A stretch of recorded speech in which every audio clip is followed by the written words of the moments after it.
Allez, مساء الخير à toi, Hussein. Bonsoir, Hussein. Bon, ici au Canada, c'est l'après-midi. C'est l'après-midi. Euh, il fait très bon. Il fait très bon. Ce matin, il a fait -7, ensuite -5. Là, maintenant, il fait -1. -1.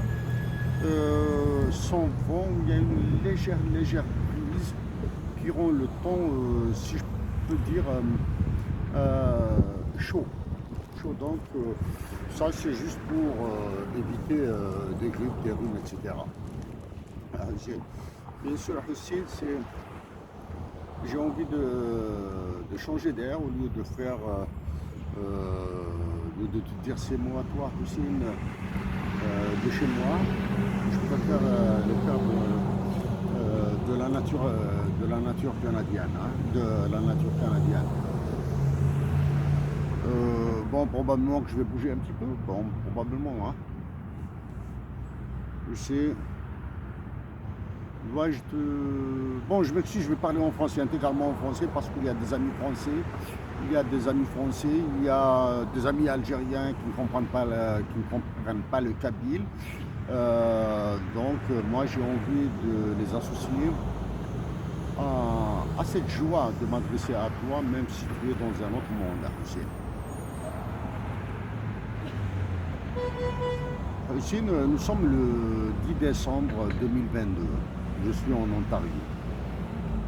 Nous sommes le 10 décembre 2022, je suis en Ontario. Le 23 décembre prochain sera la commémoration de ton rappel par Dieu, par Subhanahu. J'espère que je suis convaincu qu'il te mettra parmi les bons, parmi les généreux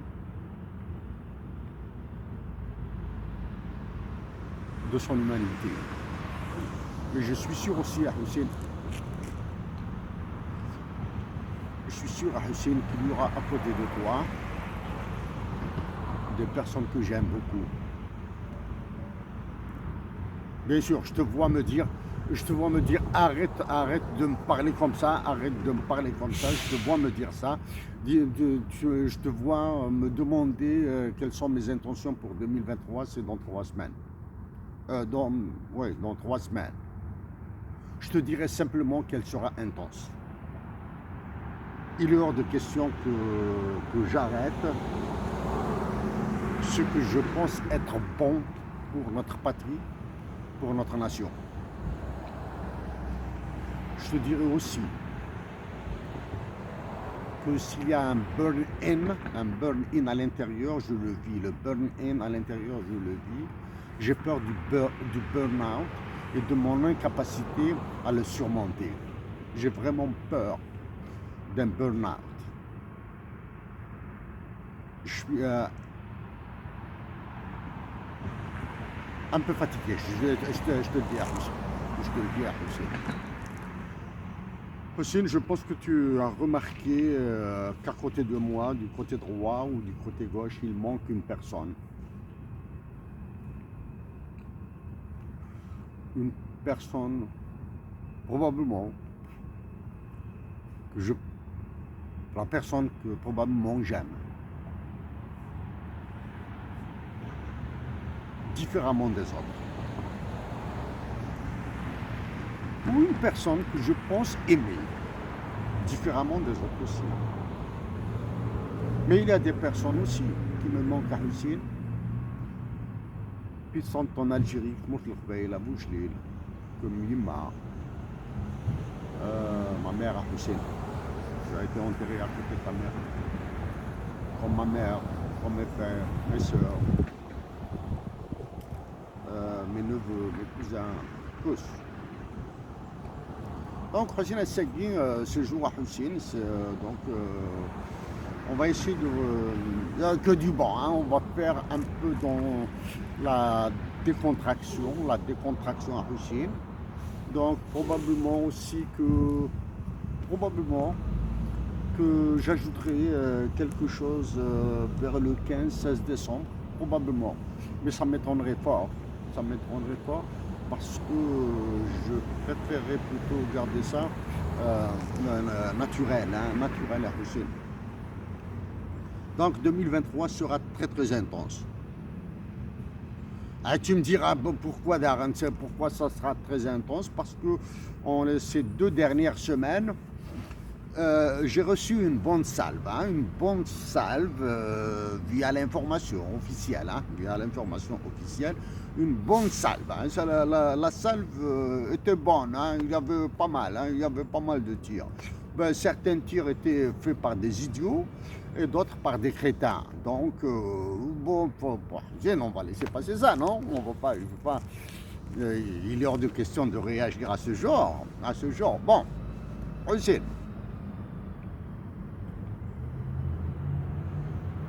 Par quoi vais-je commencer? Bon, j'ai commencé par la personne qui devait être ici, ou ici, ou ici. Mais elle est là. Elle est là. Aussi, j'ai lu beaucoup. Hop, je commence à monter un peu. Aussi, j'ai commencé à lire des livres très jeunes, hein, vraiment très jeunes. C'est-à-dire, j'ai commencé à lire des livres très sérieux, à peine adolescent, à 15 ans, 16 ans. J'avais déjà lu André Gander Frank, Giovanni Hariri, Samir Amin. Et j'ai lu des livres dans lesquels tu as été cité. Donc je suis marqué par ça. Je suis marqué par ces lectures d'adolescence. Hein, d'adolescence. Est-ce que j'étais impressionné par les écrits dans lesquels tu as été cité ou tu étais concerné? Pas du tout. Mais ils sont là. Ils sont là comme une nuisance. Une nuisance. Ils sont là comme une nuisance. Bref, bon. Sinon, avant 1989,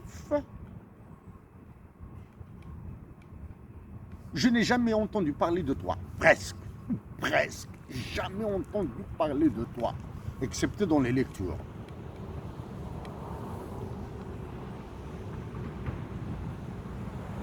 À peine ai-je entendu de toi, de la réunion, la rencontre de Londres. À peine ai-je entendu parler de toi avec Alim Sili. À peine, hein, vraiment à peine. Mais j'étais un bon lecteur pour mon âge. Donc en 1989, Hussein, quand tu es rentré en Algérie, j'allais au travail. À Place Audin, à Alger Centre. Tandis qu'il y avait foule qui t'attendait à l'aéroport, qui voulait t'accueillir à l'aéroport. Je me suis dit que j'étais probablement anormal, puisqu'il y a foule qui attend cet homme, alors que moi j'étais quasiment pas dans l'indifférence, pas du tout dans l'indifférence. J'étais dans une certaine forme d'ambivalence. Parce que je me disais, s'il y a autant de personnes qui attendent cet homme, c'est que cet homme mérite cet honneur, mérite cet accueil, mérite cette joie. C'est resté comme ça dans ma tête, dans mon cœur aussi, c'est resté comme ça. Ensuite sont venues les manifestations à lesquelles tu avais appelé. Houssine, si je te dis que j'ai assisté à absolument, j'étais présent plutôt dans toutes les manifestations à lesquelles tu avais appelé. J'étais vraiment à toutes. À toutes, pour certaines. J'ai été présent parce que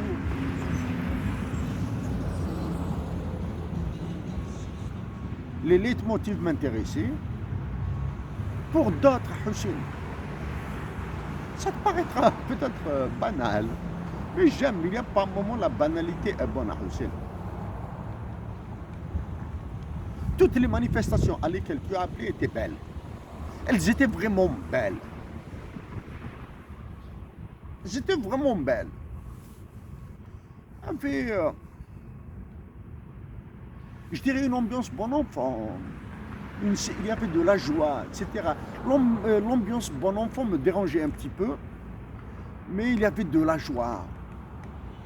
Il y avait du bonheur même.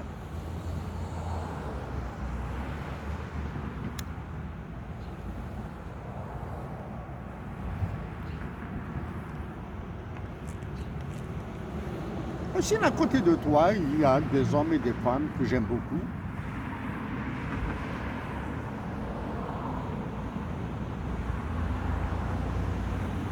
Que je respecte beaucoup.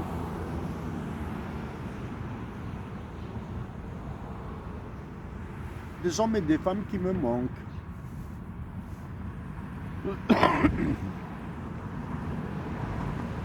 Actuellement, Houssine, mon objectif, c'est d'effacer toutes les fautes que j'ai commises durant ma vie.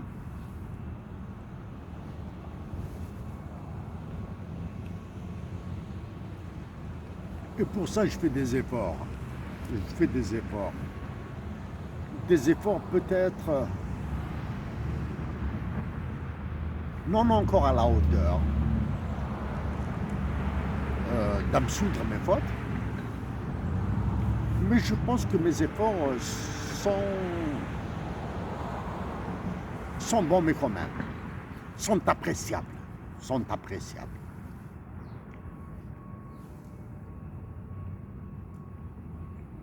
Houssine, dans mes prières, Ya Rabbi Subhanahu, pour Dieu,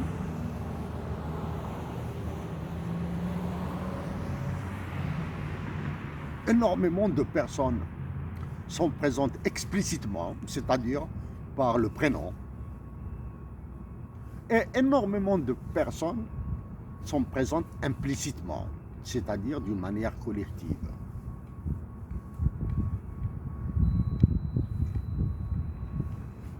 Quand je me déplace, que ce soit ici au Canada ou en Algérie, j'ai toujours une activité additionnelle. Quand je me déplace dans un moyen de transport, c'est-à-dire immobile, à l'intérieur du moyen de transport, j'ai un livre. Et quand je me déplace en mobilité, c'est-à-dire en marchant, en étant mobile, en marchant à pied, j'ai tout le temps ce chapelet à Houssine. C'est-à-dire avec ce chapelet, je complète mes prières.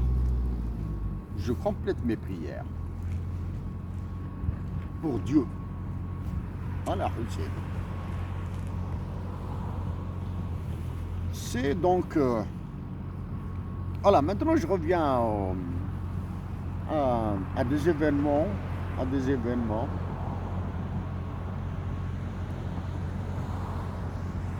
Assez simple, Houssine, assez simple. C'est simple. Des anecdotes à Houssine. Non, pas des anecdotes d'abord. Non, les anecdotes viendront après. Houssine, je t'ai vu danser dans une vidéo très courte en Algérie. Je t'ai vu danser. Ça me ferait énormément plaisir de revoir cette vidéo à Houssine.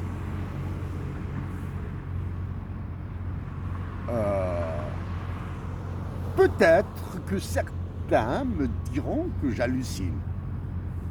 Même dans ce cas-là, je préfère garder mon hallucination. Mais je suis convaincu de t'avoir vu danser à Hussein. Bon, Hussein, parmi des photos que j'ai vues, des photos que j'ai vues sur le web, hein, celle avec ton épouse autour d'une table à manger, merveilleuse, Hussein. Elle est merveilleuse.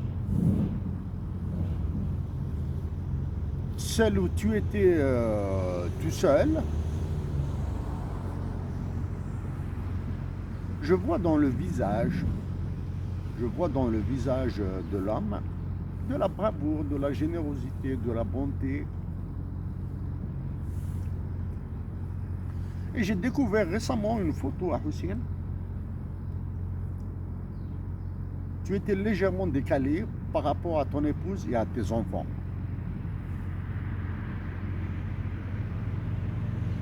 J'évite de parler des vies privées à Hussein.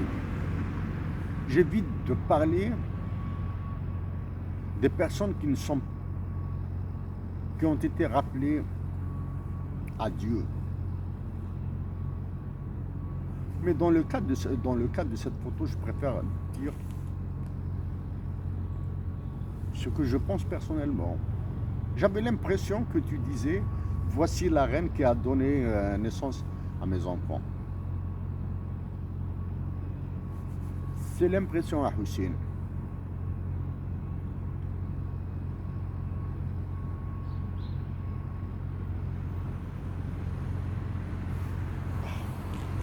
Dans les photos dans lesquelles tu étais seul, Hussein.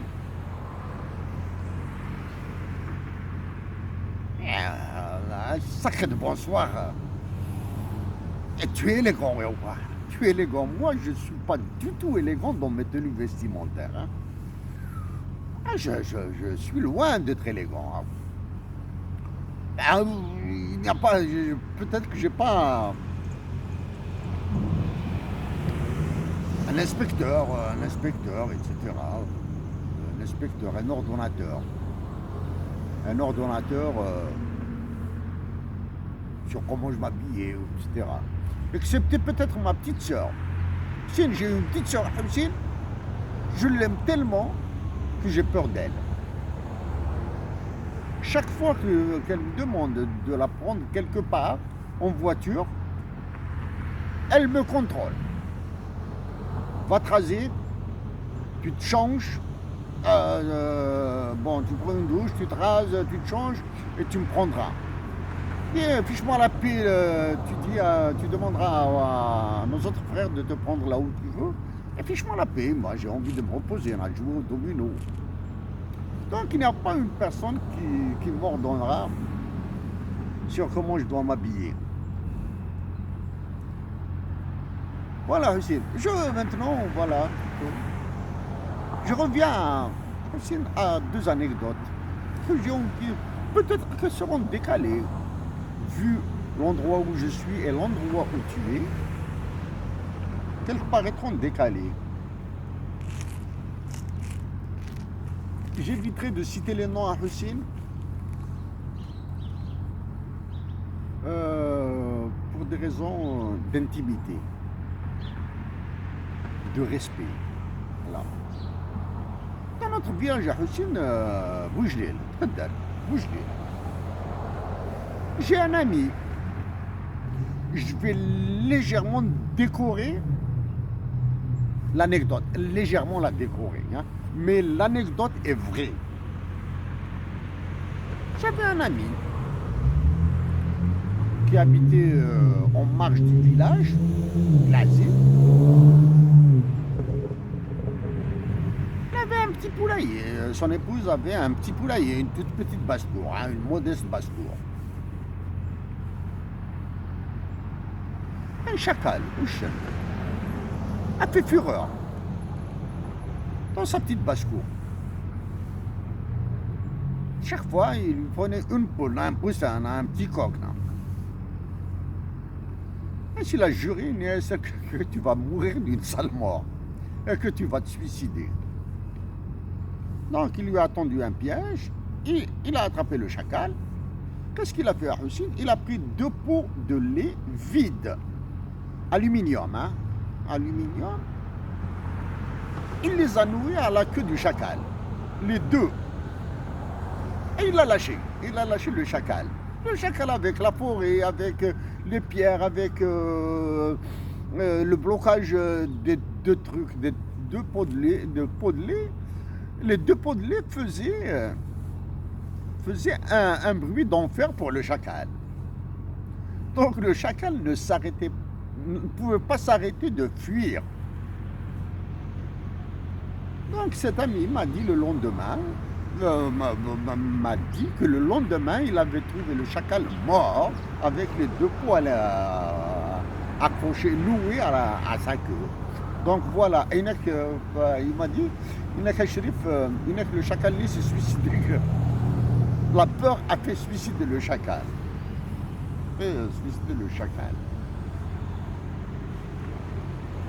Il y a une autre anecdote à Hussein, du moins une histoire, un conte de Damajid en Algérie.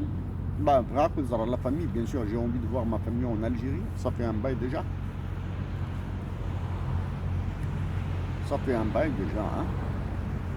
Donc Hussein, Damajid nous raconte en kabyle, c'est mieux avec sa technique, avec ses mimiques, avec ses gestes, avec son ton, sa façon de raconter. Damajid, c'est Coluche, hein, c'est un sosie de Coluche. En termes de blague, hein. En termes de visage, de forme, c'est quasiment Alain Delon. Même si ce n'est pas une référence, ce Delon. Hein? Damajid nous a raconté l'histoire du partage du ciel et de la terre entre le coq et lui, l'aigle royal. L'aigle royal et le coq, comment ils se sont partagés le monde. Le coq est marié, il a une belle petite poule, des poussins avec elle, petit poussin sympathique comme ça. Et il était méchant avec sa poule, avec son épouse, avec sa dulcinée. Il était un peu méchant, il était sévère à la maison, etc. Il gueulait, etc. La poule en avait marre, elle s'est plainte auprès de l'aigle royal. L'aigle a vu le coq, ça va, ça se passe bien chez toi? Le coq, oui, ça se passe très bien. Ah bon, ça se passe très bien? Oui, ça se passe très bien. L'aigle s'adresse à la poule. La 2e fois, tu m'appelles aussi. Donc le coq a cassé les pieds à sa poule. Il a cassé les ustensiles. Il a engueulé tout le monde. Et c'est un fainéant, bien sûr. Le coq est un fainéant. La poule s'est plainte une 2e fois. L'aigle royal au coq. C'est la 2e fois que je te demande est-ce que ça va très bien chez toi là. Le coq, ça va très bien, etc. La 3e fois, la poule se plaint. Et l'aigle royal vient. Il prend le coq. Pas ces griffes là.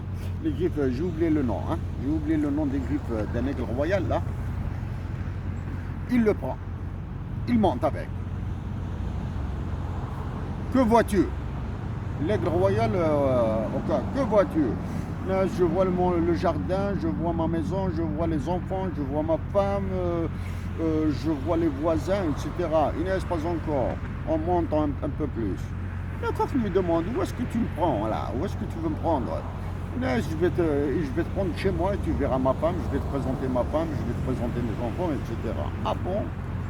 Inès, d'accord, Inès, on va prendre un café, etc. On va manger un petit bout chez moi. Ah bon? D'accord, dans ce cas-là, d'accord. Il monte encore. L'aigle royal monte un peu plus. Qu'est-ce que tu vois? Hop, ça commence à devenir jaune. Je vois du jaune, du vert. Je vois les montagnes sont devenues petites, etc. Hop, c'est pas encore. On monte. Et le coq commençait à avoir les vertiges. C'est ce qu'on est bientôt arrivé là chez toi. Oui, bientôt on arrive. On n'est pas loin. L'aigle royal monte encore. Qu'est-ce que tu vois? Je vois tout est bleu. Hop. Là, ça commence à devenir un peu plus clair pour toi. On monte encore. On n'est pas loin de chez moi. On monte encore un peu plus. Qu'est-ce que tu vois? Je vois la terre complètement comme un ballon. Ah. Là, c'est bon. On est arrivé. On est presque arrivé. Et par la dotation divine de l'aigle royal du sens de la géodésique, la géodésique, c'est la géométrie sphérique, hein, c'est les courbes de la géométrie sphérique. Géodésique, il a bien calculé. L'aigle royal lâche le coq. Et le coq retombe juste à côté de chez lui. En vitesse, il rentre dans sa basse-cour, il demande à sa femme la poule. Inès, j'ai une fièvre de cheval. Inès, tu me fais un foulard autour de la tête, une couverture et je vais dormir. La poule, elle a peur de son mari, etc. Elle fait ce que le coq lui a demandé. Et maintenant, raconte-moi qu'est-ce qui s'est passé, Inès. J'ai fait un tour avec l'aigle royal. Je regrette d'avoir fait ce tour. Écoute, Inès, nous avons été pour prendre un café chez lui. Il va vous présenter sa famille, etc. Inès, fiche-moi la paix. Le coq à sa femme, fiche-moi la paix, laisse-moi dormir. Il dort toute la nuit. Au lendemain matin, la poule le réveille. Hé, mon cher mari, il faut que tu ailles faire il faut que tu prennes les enfants à l'école. Mais fiche-moi la paix avec tes enfants, avec l'école, etc. Fiche-moi la paix avec tes enfants, avec l'école. Laisse-moi dormir, j'ai encore de la fièvre. Tu me prépares le café et tu me fiches la paix. Tu prends tes enfants à l'école. Donc la poule, elle lui prépare le café, elle prend les enfants à l'école, etc. Elle revient, elle prépare à manger, elle fait ce qu'elle fait, etc. Le coq, la journée au lit. Au lit. Le lendemain, le surlendemain, la poule au coq. Et il faut que tu ailles au marché pour acheter de quoi manger. Le coq, fiche-moi la paix avec tes enfants, avec l'école, avec le marché et les courses. Va faire les courses et démerde-toi. La poule, elle fait la même, elle fait. Elle part au marché, elle fait les courses, elle revient, etc. Le troisième jour. Et maintenant, la poule qui s'adresse au coq, maintenant, ce que tu dois aller voir, ce qui se passe dans le village, etc. etc. Et écoute-moi. Pour la dernière fois, nous allons partager le monde ensemble. Toi, tu t'occupes de tout ce qui est en deçà de la clôture vers l'extérieur, et moi je m'occupe de la clôture vers l'intérieur.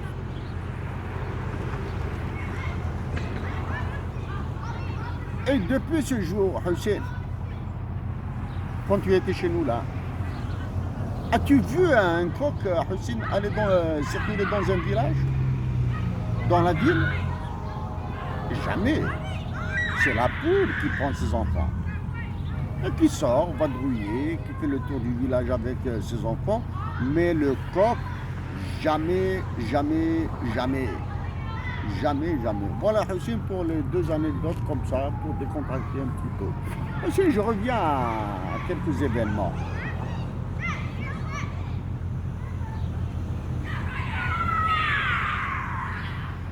L'une des photos que j'aime le plus, c'est celle où tu as les enfants de Halim Sili sur tes côtés. Le garçon et la fille de Halim Sili à côté de toi. C'est une belle photo, Hussein. C'est une très belle photo. Comme je te dis à Hussein aujourd'hui, c'est pas le truc des actions ou pas d'actions, etc. C'est juste personnel.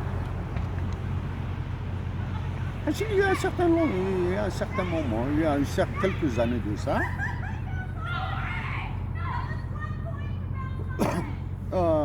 Tazmalt, Tazmalt ou Boujlil, peu importe, hein, j'ai le problème des années, le problème des dates, les années, les endroits commencent à m'échapper.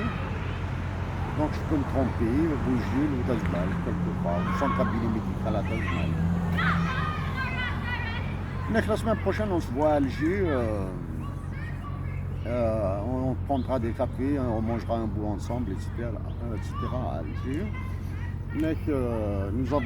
J'ai réunion conseil national, quelque chose comme ça. Conseil national comme ça. Et à ce où, il faut parler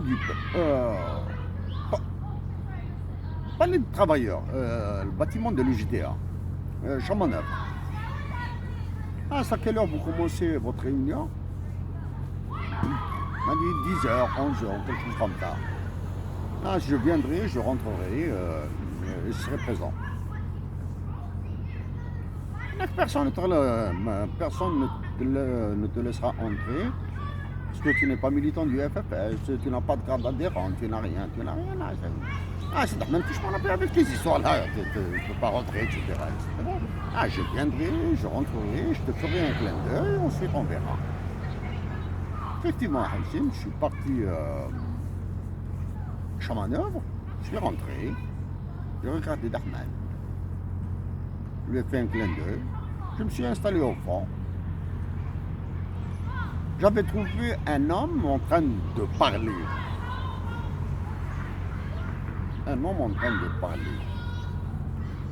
Ce qu'il disait à Hussein était vrai, hein? Ce qu'il disait était vrai, c'était la vérité. Mais c'était la construction de sa vérité qui était titubante, là. Hein? Elle était très parcellaire. Mais ce qu'il avait dit était vrai. Mais la construction de cette vérité était titubante. Donc après, genre 20 minutes, maximum une demi-heure, j'ai quitté la salle. Je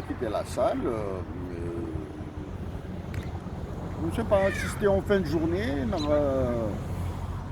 dans la semaine d'après, je ne me souviens plus. Donc j'ai pris un café avec Rahman, je t'ai dit que je suis rentré. Donc, s'il te plaît, avec tes histoires de sécurité, etc., tu me lâches un petit peu les baskets là, avec ces histoires. Okay? Nous sommes un pays sous-développé, nous sommes ce que nous sommes. Ouais. Donc voilà ça, c'était une anecdote à Hussein. Des anecdotes, des événements sympathiques m'ont été racontés.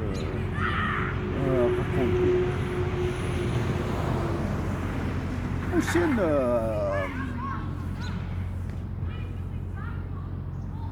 tu as été rappelé à Dieu le 23 décembre 2015.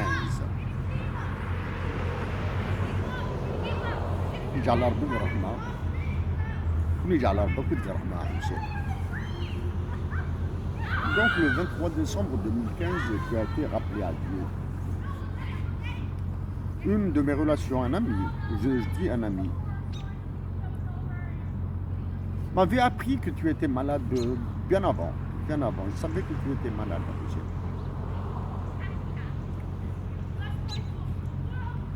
Et je l'ai vu dans probablement j'ai vu que tu étais malade dans ta dernière intervention filmée. Je voyais que tu étais, que ta forme avait changé. Donc, le 23 décembre 2015, Dieu t'a rappelé auprès de ceux qu'il aime, auprès de ses élus.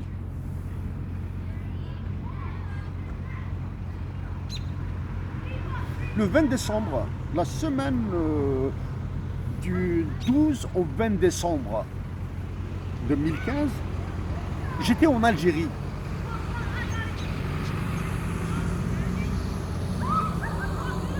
Donc une semaine avant ton décès, j'étais en Algérie. Donc je suis rentré vers le 19 ou le 20 décembre à Montréal. En Algérie, il avait fait chaud. Donc j'avais une tenue conforme à la chaleur, au climat de Tamourt. Et je pense aussi, je pense avoir offert mon manteau à quelqu'un en Algérie. Donc je suis venu avec une tenue assez légère. J'arrive à Montréal le 20 décembre. Il faisait peut-être moins 30, là, moins 35. Hein. Donc je sors de l'aéroport à la maison, chez moi. Le lendemain, Hussein, j'ai eu la grippe et le rhume les plus carabinés de toute ma vie. Une semaine cloué chez moi, enfermé chez moi. C'était Tahar Moussawiyat el-Karb qui venait. Il avait appris que au téléphone que je suis rentré. Donc il est venu me voir, c'est lui qui s'est occupé de moi. Ensuite, j'ai été chez mon frère. Donc le 23 décembre à Hussein, ou le 24 décembre, j'ai appris ton décès. Je me suis dit que Dieu a écrit que je sois absent des funérailles.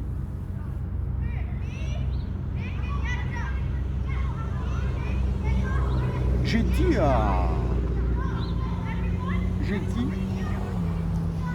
écrit à Hussein que j'ai l'impression que c'est une montagne qui nous a quittés.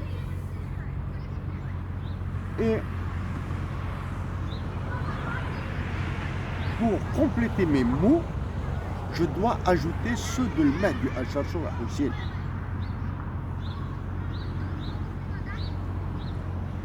Mahdi Acharchour m'a écrit, a commenté mes mots en écrivant une montagne magique, sinon rien.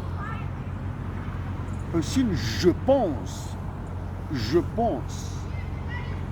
qu'en plus de la doua de Saïd Chiban Pia Sonan, qui vient d'être rappelé à Dieu aussi, qu'en plus de la doua de Saïd Chiban pour toi,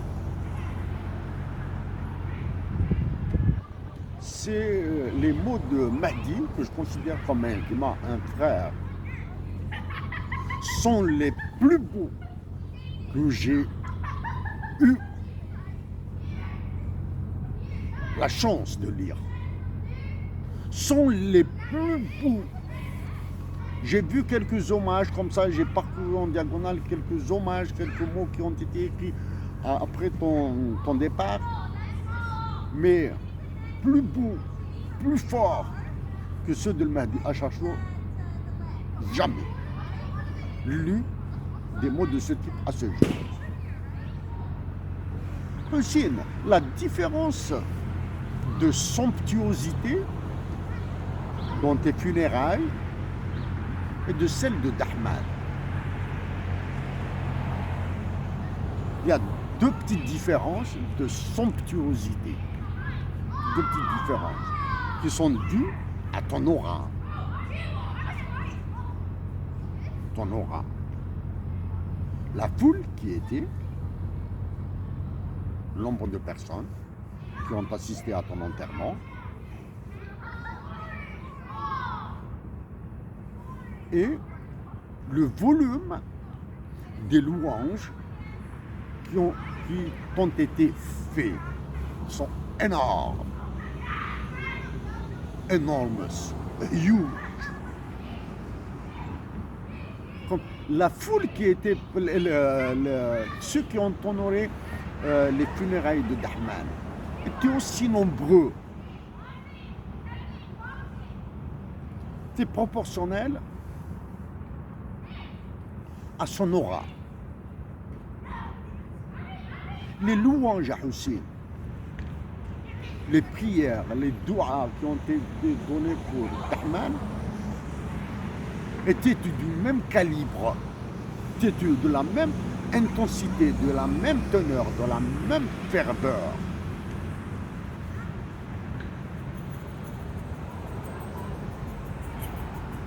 Facile, sauf qu'elles ont été données peut-être par des sages, des bons, moins connus que Saïd Chiban. Ce sont les deux légères différences dans les somptuosités des funérailles. Donc Hussein, moi j'agis, je continuerai à agir, je ferai pour que derrière ma présence physique, il y aura en moi quelques bons mots à mon égard. Quelques bons mots à mon égard. Jusqu'à maintenant, j'avais prévu de dire d'autres mots. Mais je suis très heureux à Hussein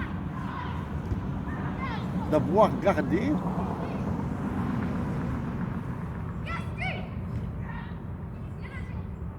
ma passion au fond de moi. Je suis très heureux à Hussein.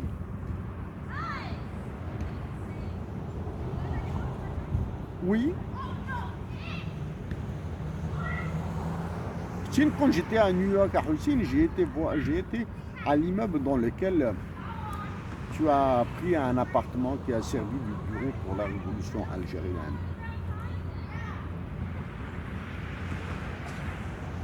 Comme je l'ai dit au début à Hussein, j'ai commencé à lire dès l'âge de 13-14 ans des livres, de gros livres. C'est à 16 ans que j'ai lu un gros livre comme ça, d'économie politique de Raymond Barre. Maximum 17 ans, j'ai lu un gros prix comme ça, d'économie. Même si je suis plutôt porté sur les mathématiques, mais je lisais pas mal. Assez pour un adolescent. Donc j'étais dans cet immeuble. Tu avais pris un appartement qui a servi pour la révolution algérienne.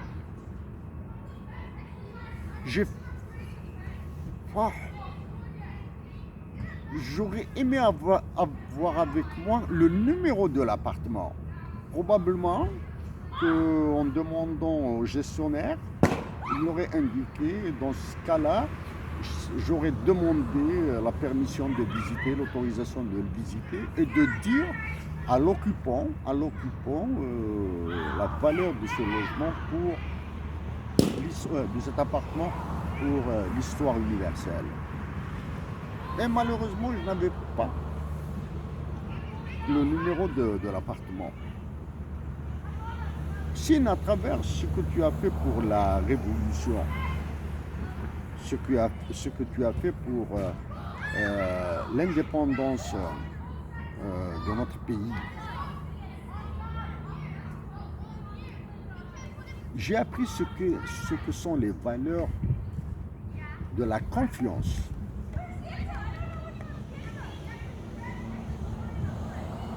La valeur de la confiance à Hussein. J'ai appris ce qu'est la valeur de la confiance. J'ai appris ce qu'est la valeur de la droiture, de la rectitude et de l'honnêteté.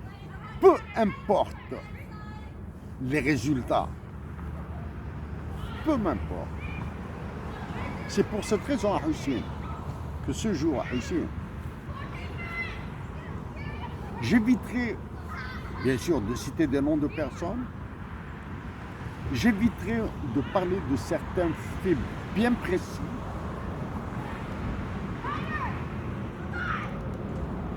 Mais j'ai envie de demander à Hussein, si tu croises Ramadan Aban, posez-vous la question, demandez-vous si vous aviez agi ensemble pour la libération de notre pays, si vous aviez agi ensemble, auriez-vous réussi? C'est une question qui me tarabiste aussi. Avec les génies qui vous caractérisent, le génie de Ramadan Abban, le génie de Aït Hussein, avec les intelligences qui vous caractérisent et qui sont différentes. Vos génies sont différents, vos intelligences sont différentes. Votre objectif est le même. Auriez-vous réussi? Certainement oui, à la condition nécessaire, non suffisante, de la présence de l'Arbi Ben Mehdi avec vous. Il est hors de mon propos de sous-estimer ou de mésestimer la contribution, les efforts des uns et des autres. Il est hors de question à Hussein, pour moi, d'oublier les soldats de la libération de l'Algérie qui étaient des civils.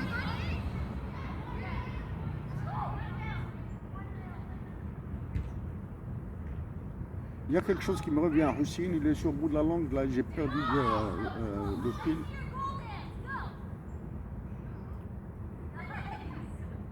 Pas grave. Hussein, comment ai-je découvert le gros des informations qui concernaient la révolution? Ah, voilà, l'idée me revient. Hussein, je me suis intoxiqué avec des livres sur de prétendus livres d'histoire écrits par des Français sur la guerre de libération nationale. Je me suis intoxiqué avec.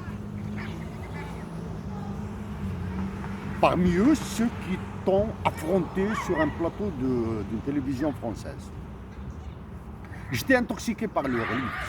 C'était les uniques livres qui circulaient en Kabylie, à Moujlil. C'était les uniques livres qui étaient accessibles pour moi en France et à l'époque. J'étais très jeune quand je les ai lus. J'étais vraiment très jeune. Hein? Collège, lycée, quelque chose comme ça. Quand est-ce que je me suis réconcilié avec l'histoire de la guerre de libération nationale? C'est quand j'ai lu les livres que tu as offerts à Dahman, les livres d'histoire écrits par Charles-Robert Ageron. Là, quelle chance, je me suis dit, quelle chance de vivre dans un si merveilleux pays, dans une si merveilleuse patrie. En parlant de livres, c'est le dernier mot. Ah non. J'aurais aimé te parler, Hussein, de ton slogan, le droit d'avoir des droits.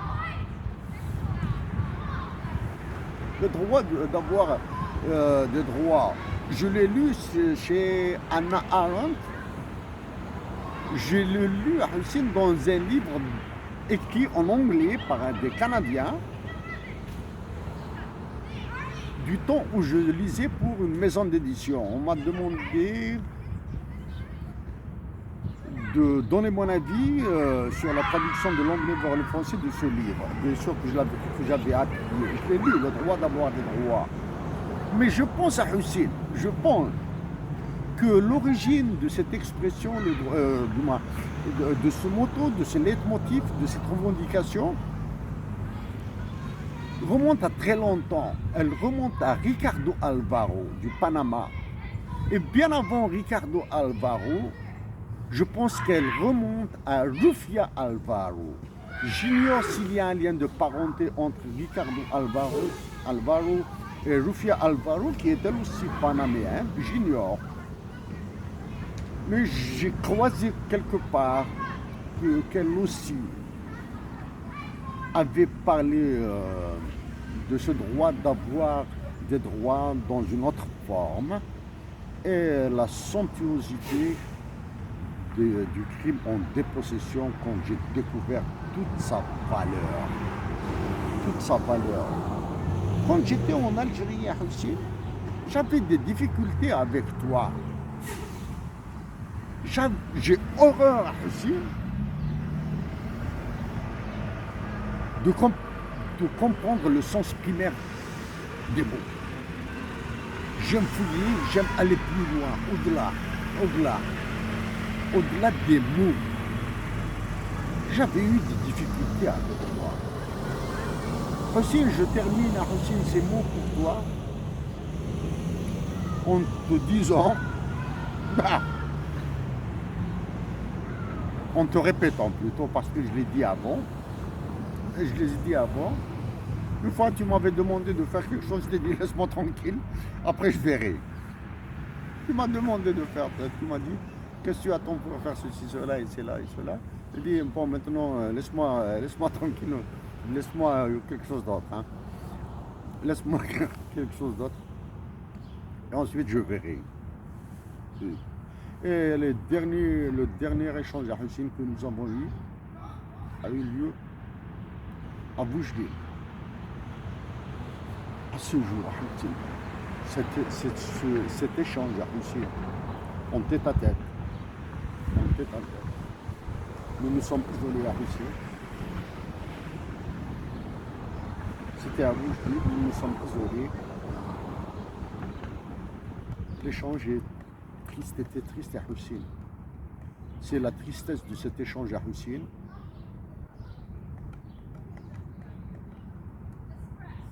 que je ferai de mon mieux à Hussein pour la changer en joie. Pas la mienne, pas la tienne, Hussein. La joie de la nation algérienne à Hussein. La joie de la nation algérienne qui souffre et qui résiste.